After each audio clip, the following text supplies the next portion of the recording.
In our department, we take care of a lot of patients with gliomas and glioblastoma, but an increasingly relevant consideration for us as neuro-oncologists is the management of patients with leptomeningeal metastasis, which is a topic near to my heart. And today I'd like to discuss with you the management of leptomeningeal metastasis over the next few minutes, and with an eye to some practical considerations and also some emerging therapies and a bit of a framework in which to think about sequencing those therapies. So leptomeningeal metastasis, you'll also hear us calling it leptomeningeal disease, or LMD, is the spread of systemic cancer to the leptomeninges and the subarachnoid space, which houses the CSF.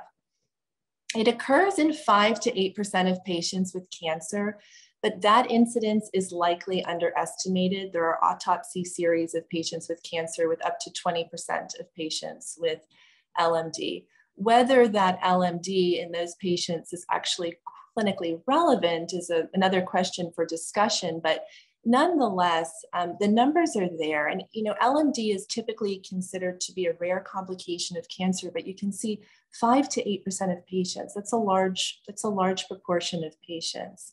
And the incidence is increasing. Our imaging modalities have improved over the years, allowing better diagnosis. There's an increasing clinical suspicion for these patients. And importantly, we have better systemic cancer therapies that unfortunately are probably not doing much in the brain and in the leptomeninges for the majority of patients. And so what we have now is this decent number of patients who are developing LMD with a good functional status, which wasn't always the case in older days, and who have controlled cancer outside of the brain and the leptomeninges. So historically, patients presented with multifocal neurologic deficits, but these days, with our higher index of suspicion and patients overall being in better health with cancer, we're more often seeing patients with subtle signs pointing towards LMD. For instance, a patient with breast cancer who comes in with a new headache, or a lung cancer patient who comes in with a numb chin. That would be reason enough for us to at least consider doing the leptomeningeal workup. And our diagnosis is multi-pronged. The MRI of the neuroaxis is important. CSF studies to include cytology, which is the gold standard, although it's not a very sensitive test. And the neuroexam, a careful neuroexam, is also key, because often we will pick up on deficits, particularly cranial nerve deficits, that the patient may not have noticed in their day-to-day life. And in terms of the prognostic factors, the most important factors are the underlying histology, the patient's primary cancer type, as well as their functional status, how well they're able to manage day to day, and then, of course, the extent of their disease, both intracranially and extracranially. Now, this survival data is historical. It's bleak. It's a little bit better for some patients, and I always am careful to point that out in the right situations. Without treatment, 3 to 6 weeks. With treatment, 3 to 6 months. That's still true for some patients, but with our earlier detection, patients doing better overall, and with some subsets of patients having increasing modalities available to them, there are patients who are doing quite a bit better than that.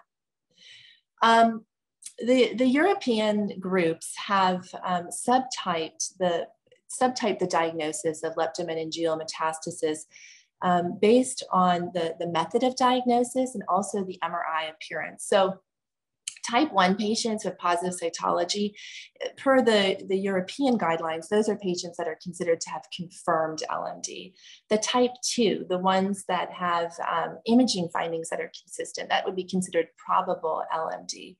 And then patients who have neither could have possible LMD in the right clinical scenario.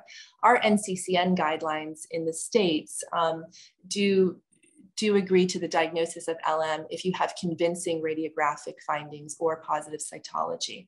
The other important thing to take from this table is the ABCD classification. That's based on whether the patients have linear or nodular findings on the MRI or no findings on MRI at all. And that has implications for the management options that are considered. In terms of treatment strategies, there is really not high level evidence for any one treatment strategy. And so a lot of this is expert opinion and is really individualized to the patient's particular situation. But considerations would include radiation, whether that's whole brain or focal, intrathecal chemotherapy, which at least in theory has the advantage of circumventing the blood-brain barrier and blood CSF barrier, and also is less likely to cause the systemic side effects in these patients who have often been heavily pretreated. And for some increasing subsets of patients, systemic therapy. Palliative care, hospice is always a consideration, something that always should be, I think, considered or at least discussed. And these patients often need supportive care in the form of steroids or sometimes seizure medications, even if they're not patients who are going towards palliative care. And again, practice patterns vary very widely in the use of these modalities because again, we have limited data and there are very few clinical trials. Only about 6 randomized studies have been done with drugs in LMD. I pulled this up a few years ago. The numbers are looking a little bit better, but you can see there's very few studies in LMD out there, very few investigational trials. There's more and more interest. There's more and more of a sense that this is a really important topic, and those numbers are growing, and there's more trials in development. You can see the numbers are even smaller when you start to drill down because patients are often limited by what their underlying histology is, whether or not they've had radiation, et cetera, et cetera. So in terms of management, our goals are to establish, of course, the patient's goals of care, their values. Even aggressive treatment is considered palliative. Our goal, or the hope, is to extend survival, and a realistic goal for many of these patients is to protect them from further neurologic deterioration for as long as possible. There's a comprehensive approach in those patients who would be considered good risk, and that would include targeting the entire neuroaxis to attack both the diffuse disease, that more linear disease, the microscopic cells, as well as the more bulky or nodular disease, and to also treat the systemic disease. And then, of course, the supportive care. So those risk categories that I mentioned, these are per the NCCN guidelines. And a good risk patient would be one who has a good functional status, is pretty independent day to day, minimal or no neurodeficits, and good options for extra CNS disease treatment if there's active disease. In terms of other management considerations, one of the first would be to address hydrocephalus if it's there. Sometimes that might be with steroids. Another consideration might be to place a VP shunt. Typically, if we think a patient has increased intracranial pressure, we'll do a lumbar puncture. And if that opening pressure is elevated or the patient gets symptomatic relief, if the headaches are improved, we'll discuss with the surgeons the consideration of a VP shunt. We typically consider radiation for patients who have symptomatic disease or who have bulky disease or who have concurrent brain metastasis.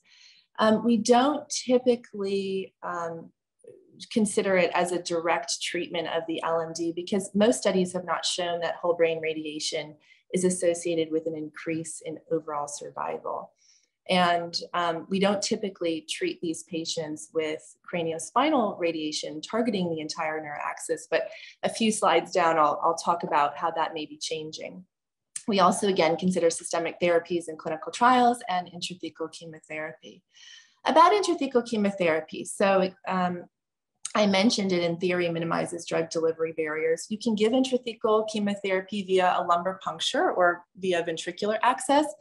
We almost exclusively do ventricular access with an Ommaya reservoir for a couple of reasons. One is patient comfort, and the other is that there should, in theory, be better drug distribution using this modality. So after the Ommaya is placed in the OR, we assess CSF patency using a cisternogram, an Indian study.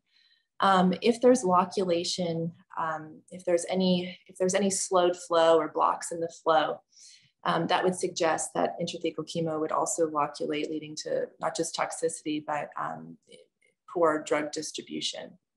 So studies have found that there's some slowed flow or block in flow in up to 70% of cases.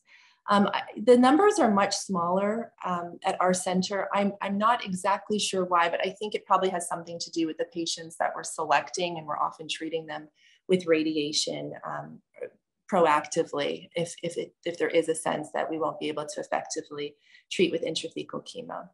If there is a site of CSF block or bulky disease, we treat with radiotherapy. The most common drugs would be methotrexate or cytarabine. The most common intrathecal chemotherapy complications are an aseptic meningitis, and leukoencephalopathy is always something that we consider, particularly in patients who are getting methotrexate, and especially if someone has had radiation and is receiving methotrexate, we consider the risk of leukoencephalopathy. So at our center, we by and large start with intrathecal topotecan, and that's because a study done 14 years ago by Dr. Groves suggested that intrathecal topotecan, which is a topoisomerase inhibitor, is well tolerated with similar efficacy to other IT therapies, at least historically, looking back historically. We recently updated this data, and we found that the median so the survival here was about 15 weeks, median overall survival. Ours was closer to 24, 25 weeks, which may be partly an effect of this being a retrospective study, and maybe that we're diagnosing patients earlier these days. But what was interesting is that component of functional status. You see the overall survival of 7.5 months with those with a KPS greater than 70 versus 3.8 months with those with a KPS of less than 70. I think it might be cut off on the screen there, but the 6-month survival rate, 62% for those who are functioning well versus 23% with those with a poor performance status. So this updated data really supports our continued use of topotecan.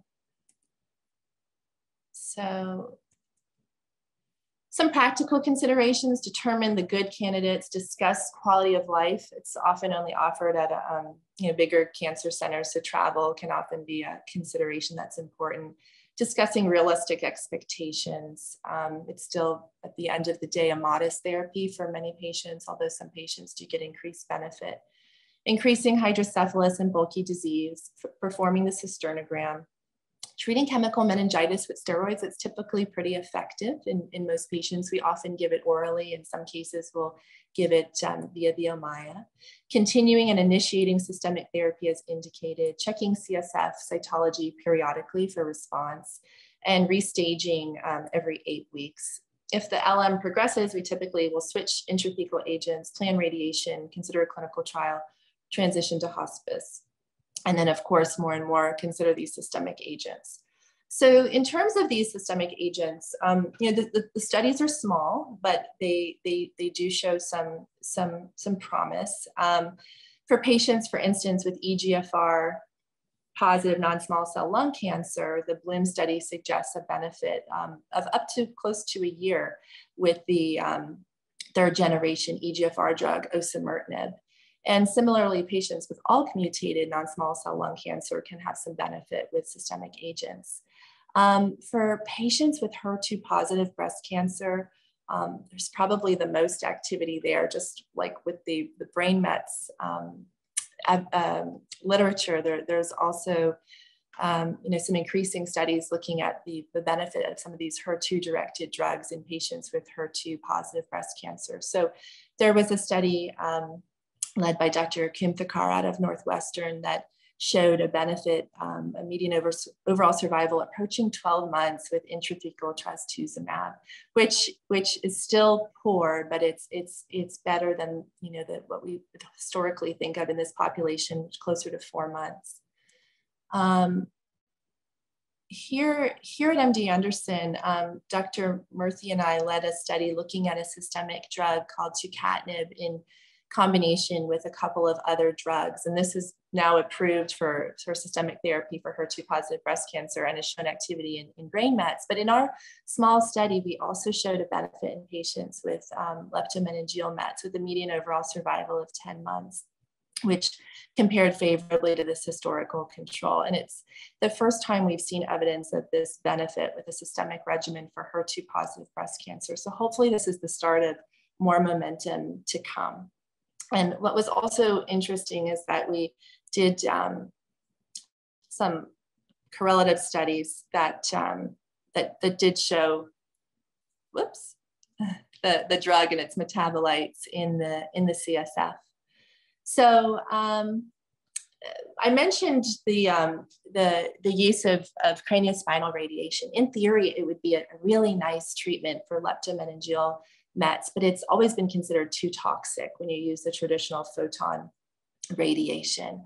But the Jonathan Yang and the group at Sloan Kettering have been looking at using proton craniospinal radiation, because proton radiation with its smaller field is thought to probably have less toxicity. And their initial phase 1 study was promising. It did suggest that there could be some benefit to the patients there, and it was well tolerated. And they recently completed this phase 2 study looking at proton CSI versus photon. And the study was actually stopped early when they were getting the results, which were positive. And another thing about this study is they enrolled really quickly. So they enrolled over 40 patients in about 18 months. And one of the barriers to clinical trial development in LMD has been that there's been a sense that patients aren't sick enough to participate in these trials, or maybe not interested. And I think studies like this show that the patients are out there and really wanting to pursue these studies. So in terms of response assessment, as we have hopefully increasing options in the coming years for patients with LMD, and as we're hopefully thoughtfully developing clinical trials in LMD, it's important to consider our response assessment. Right now, most clinicians use a combination of clinical evaluation, neuroaxis imaging, and CSF cytology, but there's really no standard assessment. And the RANA group has been working to validate assessments in each of these 3 prongs: the clinical evaluation, neuroaxis imaging, and CSF cytology. So hopefully more coming soon, and we can start to standardize our endpoints and our assessments in these trials more and more. So in terms of breaking ground in LM management, we really do need to understand the underlying biology of leptomeningeal metastasis better and understand it as it comes from the different underlying histologies as well. We are in need of better preclinical models, translational studies, and inform our clinical trial development by the primary tumor and the molecular characteristics. Despite the modest benefit for intrathecal chemo, I think there is still rationale for intrathecal chemo drug development, particularly the targeted therapies. And potentially even the immunotherapies being given intrathecal as being trialed by Dr. Glitza in our melanoma department. And then, of course, these radiation treatment strategies. I think that this group here that I have bolded is really important group of patients, whereas most of our patients are in that first category with widely disseminated cancer when they develop LMD. More and more patients are in this group where they're disease-free and they're functioning well, as I mentioned, and I think there's a real opportunity there. So this is just highlighting some upcoming or ongoing or I suppose recently closed trials that we have. Another one to point out is Dr. Yaboa is doing a study looking at pre versus post-op SRS for patients with brain mets to evaluate whether there may be an impact on the development of leptomeningeal mets. And that's that study. Other studies around the country of interest. And just in summary, the incidence is increasing. It's associated with major neurologic disability, short survival. Treatment is limited, prognosis is poor for a couple of reasons, and that increased awareness, advances in diagnosis are really, really imperative, and early appreciation of our clinical symptoms. And, you know, maybe at some point, hopefully down the road, we can be focusing more on prevention of LMD. Yes, thank you.